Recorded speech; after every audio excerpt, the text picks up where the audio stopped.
নমস্কার, Dipak Chakraborty snake story আমার এই ইউটিউব চ্যানেলের পক্ষ থেকে সকল ভিউয়ার্সদের আন্তরিক শুভেচ্ছা এবং অভিনন্দন জানিয়ে আজকে মূলত ছোট্ট একটি ভিডিও আপনাদের সামনে উপস্থাপন করব।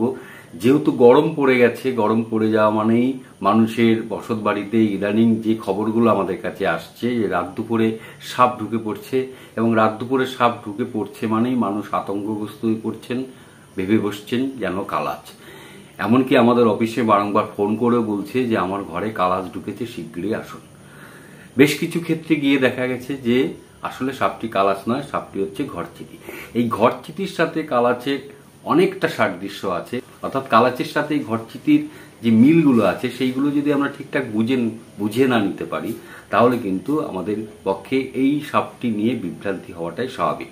ঘরচিতি সম্পূর্ণ নির্বিষ প্রকৃতির সাপ, কালাচ মারাত্মক বিষধর। শুধু আপনাদের কাছে এইটুকু বলি যে হঠাৎই যদি রাত দুপুরে আপনি দেখেন যে আপনার দেয়াল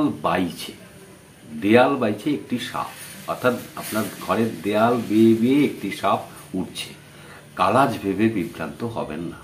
কালাচ কিন্তু ওইভাবে দেয়াল বাইতে পারবে না।